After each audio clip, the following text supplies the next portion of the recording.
राहुल गांधी इस बात को बखूबी जानते हैं कि तोते में किसकी जान है।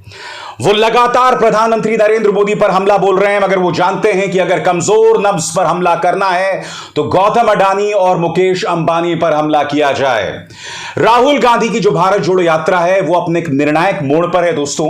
अब वो हिंदी बेल्ट में प्रवेश कर रही, यानी कि हिंदी पट्टी में प्रवेश कर रही है, और उन्होंने हैदराबाद में खुलकर मुकेश अंबानी, गौतम अडानी का नाम लिए बगैर प्रधानमंत्री पर हमला बोला। उन्होंने कहा कि हैदराबाद में इतना खूबसूरत एयरपोर्ट है, इनका बस चलेगा तो ये एयरपोर्ट भी गौतम अडानी के हवाले, इनके दोस्तों के हवाले कर देंगे, ऑफ कोर्स बगैर उनका नाम लिए। राहुल गांधी ने किस तरह से हमला बोला, आइए सुनते हैं। नरेंद्र मोदी जी के 2-3 मित्र हैं, नाम आप जानते हो, पूरा हिंदुस्तान जानता है। पूरा हिंदुस्तान जानता है कि इनके जो मित्र हैं, मैं तो हैरान हो गया। आज सुबह मैंने रेवंत जी से पूछा, ये अभी तक हैदराबाद का एयरपोर्ट है, ये उनके हवाले कैसे नहीं हुआ? अब देखना, देख लेना, थोड़ी देर बाद ये उसको उठा के ले जाएंगे। हिंदुस्तान के पोर्ट्स, सड़कें, एयरपोर्ट,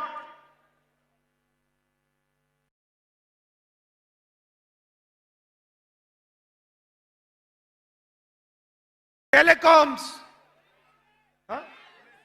LIC, ये पूरा का पूरा जो देश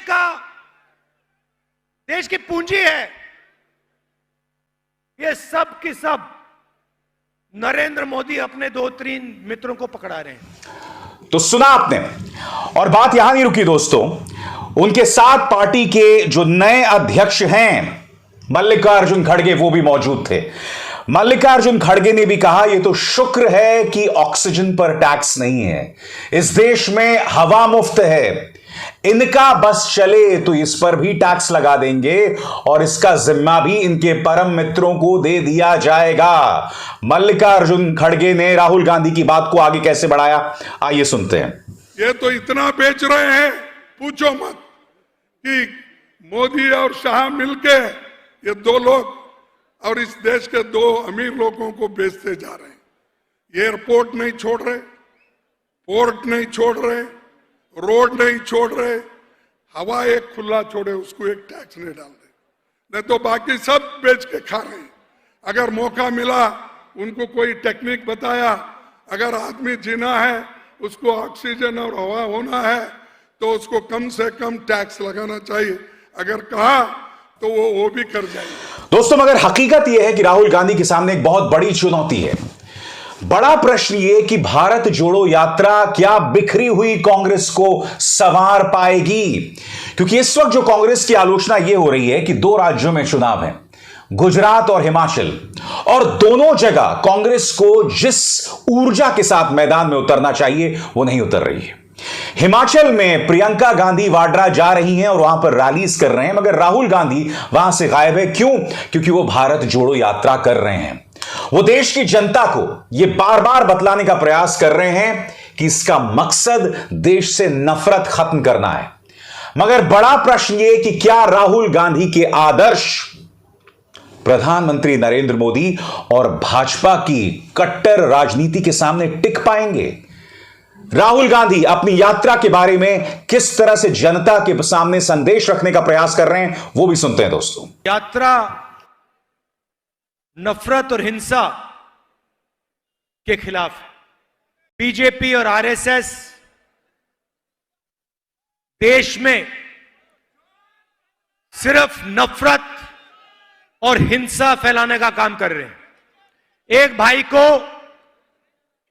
दूसरे भाई से लड़ाने का काम कर रहे हैं, और ले जाने के बजाय लड़ाई झगड़े में, नफरत में जाया हो जाती है। हमारी यात्रा कन्याकुमारी से शुरू हुई और कश्मीर तक जाएगी। इसको कोई शक्ति आंधी तूफान बारिश धूप कुछ कोई शक्ति नहीं रोक सकती है। यह सिर्फ एक यात्रा नहीं है, यह हिंदुस्तान की सच्ची आवाज है।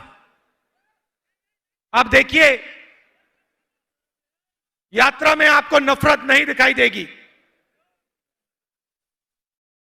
मारपीट झगड़ा नहीं हो रहा है, एक भाई दूसरे को गाली नहीं दे रहा है, किसी की पिटाई नहीं हो रही, प्यार से नदी जैसे लाखों लोग एक साथ चल रहे हैं।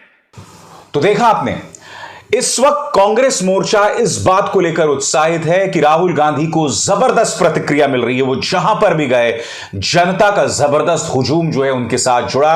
हैदराबाद के चार मीनार की ये तस्वीरें भी कांग्रेस अपने प्रचार तंत्र के जरिए वायरल करने का प्रयास कर रही है। और जैसा कि मैंने आपको बताया, अब वो प्रवेश करने वाले हैं मध्य प्रदेश की तरफ, अब वो प्रवेश करेंगे उत्तर प्रदेश की तरफ, और धीरे धीरे हिंदी बेल्ट की तरफ ये जो बढ़ रहे हैं। और यहां देखना होगा दोस्तों कि किस तरह की प्रतिक्रिया मिलती है, क्योंकि भाजपा के गढ़ कर्नाटक में राहुल गांधी को बहुत शानदार प्रतिक्रिया मिली है। मगर राहुल को यह बात को समझना पड़ेगा कि उनकी चुनौती सिर्फ भाजपा की तरफ से नहीं है, जो अपने आप में बहुत मुकम्मल मशीनरी है। उन्हें चुनौती मिल रही है क्षेत्रीय क्षत्रपों से, यानी कि जो रीजनल बाहुबली हैं, क्षेत्रीय स्तर पर, राज्य के स्तर पर जो बड़े बड़े राजनेता हैं। और यही वजह है कि हैदराबाद की जमीन पर खड़े होकर वो के चंद्रशेखर राव पर हमला बोल रहे थे, टीआरएस पर हमला बोल रहे थे। राहुल गांधी ने साफ तौर पर कहा कि टीआरएस इक्वल टू बीजेपी। उनका कहना था कि कई जो विवादास्पद बिल को पारित करने में के चंद्रशेखर राव ने मोदी सरकार की मदद की है, जो अपने आप में गलत नहीं है दोस्तों। इस बात को हम सुनते हैं और फिर मैं इसकी व्याख्या करना चाहूंगा, इसका एनालिसिस करना चाहूंगा। खारगे जी ने कहा कि पार्लियामेंट में जब भी बीजेपी कोई बिल लाती है, उन्होंने 3 किसान, काले किसान वाले कानूनों की बात की, मगर जब भी लोकसभा में, राज्यसभा में बिल आता है, टीआरएस बीजेपी का एकदम समर्थन कर देती है। और अगर विपक्ष कोई मुद्दा उठा रहा है,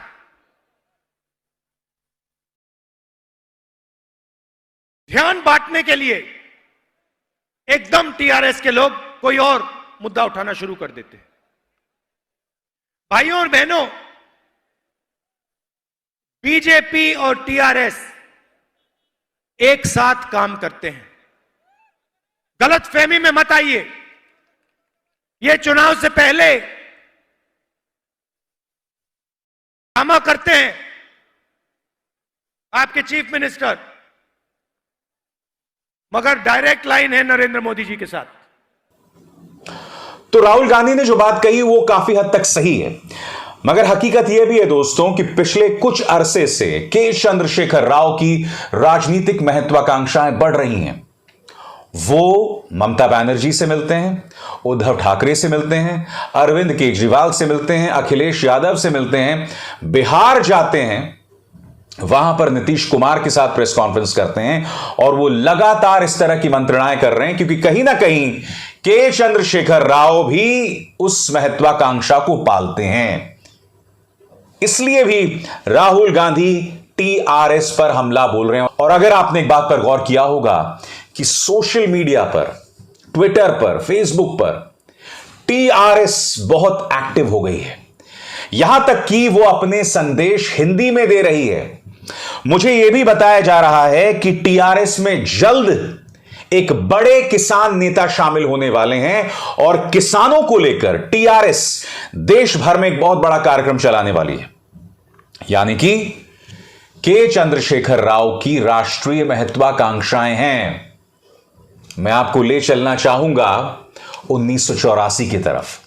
1984 में इंदिरा गांधी की हत्या के बाद जब कांग्रेस को 400 से ज्यादा सीटें मिली थीं, तो आप जानते हैं कांग्रेस के बाद सबसे ज्यादा सीटें किसकी थीं? एनटीआर की, एनटी रामाराव की, जो उस वक्त आंध्र प्रदेश की पृष्ठभूमि के थे। और उस वक्त एनटीआर ने लगातार कोशिश की थी कि एक गैर कांग्रेसी मोर्चा खड़ा किया जाए। उनकी अपनी राष्ट्रीय महत्वाकांक्षाएं बढ़ गई थी, बिल्कुल उसी तरह से जैसे कि आज के चंद्रशेखर राव की राष्ट्रीय महत्वाकांक्षाएं बढ़ गई हैं।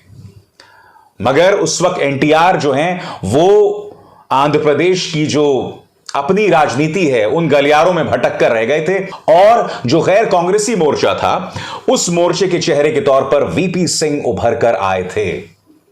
बड़ा प्रश्न ये कि क्या चंद्रशेखर राव को बाकी नेताओं का साथ मिलेगा? मुझे नहीं लगता दोस्तों, क्योंकि आप जानते हैं अरविंद केजरीवाल की अपनी महत्वाकांक्षाएं हैं। ममता बनर्जी पिछले कुछ दिनों से नर्म हो गई हैं, प्रधानमंत्री की भी तारीफ करती हैं, आरएसएस की भी तारीफ करती हैं। मैं नहीं जानता हूं ममता दीदी को क्या हुआ, वैसे उनकी भी महत्वाकांक्षाएं थी। आपको याद होगा उत्तर प्रदेश के चुनावों में अखिलेश यादव के मंच पर कितनी बार उन्होंने फुटबॉल खेला था, और वो ये भी महत्वाकांक्षाएं पाली हुई थी कि बनारस में साल 2024 में प्रधानमंत्री नरेंद्र मोदी को सीधी टक्कर देंगी लोकसभा चुनाव में। अब वो टक्कर होगी या नहीं ये तो वक्त बताएगा, मगर महत्वाकांक्षाएं तो हैं। और इसी तरह की महत्वाकांक्षाएं कई क्षेत्रीय नेताओं की है। राहुल गांधी के सामने भाजपा के साथ साथ यह भी चुनौती है, और यही वजह है कि वो अपने मंच से टीआरएस या के चंद्रशेखर राव पर हमला बोल रहे हैं। और आप गौर कीजिएगा जैसे जैसे वो आगे बढ़ेंगे वो इसी तरह से क्षेत्रीय क्षत्रपों या रीजनल नेताओं पर भी हमला बोलते रहेंगे।